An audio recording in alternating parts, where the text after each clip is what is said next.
So a short while ago, I was down to Florida for pirchei, not for vacation. But if you have to go to Florida, listen, a Yid does what he has to do. And I just found it fascinating that I come into shul and people come over to me and they say, Vayimaen, right? Yeah.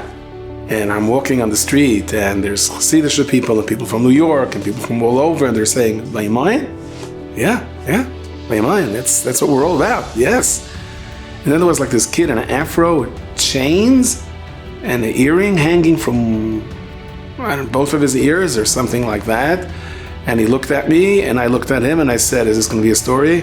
And he said, you should know, I listened to Vayimaen. And I said, wow, that's amazing. And from there, I went to Switzerland, straight. And in Miami International Airport, that's like American Airlines, all their flights to South America, most of them stop in Miami. And there were a group of people from Argentina and they came over. And they said, they're half Spanish, half English. They said, Vayimaen. And I'm like, oh, this is getting like, this is really taking me over. I get to Switzerland, and I'm in Zurich, and I'm in the shul, and they said, see the people, Vayimaen? Yeah. So one night, they said to me, you're going up to the mountains just for one night, because we want to get you away, because tomorrow you're going to be here by the dinner rested, okay? So we went up to Davos for one night, and of course, then you have to go up to the top of the mountain, because if not, you didn't, or wherever, one of the mountains anyway.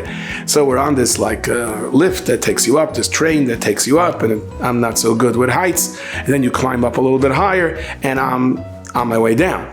But you have to hike down, and I'm wearing the wrong kind of shoes, and the last time I went skiing was down my front steps, and I was taking out the garbage, and that was just enough for me. So I decided the only safe way to do this is, there wasn't that much of a slope, but I sat down, I started just like working my way down, sitting, and the tourists had a big laugh, and these two kids came by, and they started talking Yiddish, and they said, hey, we'll help you.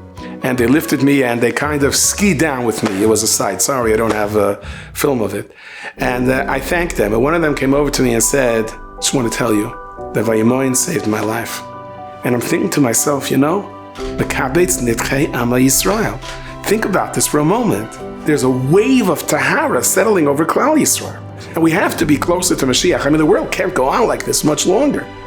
And it's going to be, we're going to see b'chush, we're going to see clearly how this wave of Tahara, they used to reach out to all of us, and we kind of all have to do our share. So I just remember walking over there, and I didn't have a chance to change the currency. It was interesting in shul when they said we're selling the aliyahs, and they said 4 francs to the mitzvahs, and I was saying, they sell mitzvahs for frankfurters? When you're half asleep. I said, oh, the currency. I thought I have to change currency. And here I'm walking and I'm trying to buy a bottle of water. All I have is American dollars. It used to be American dollar, you're king of the world. Not anymore. I think Swiss francs, you can't get a bottle of water. And I say, after 120, we're going to come up there and I can be as rich as can be, and I can have real estate and I can have bitcoins, and it's useless. You won't be able to get a bottle of water. But the currency is going to be a Vayimaen currency. What we did for ourselves and what we do for others.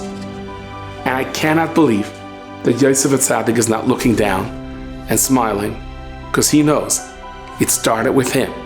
And the Be'ezus Hashem Yisbarach, we're continuing.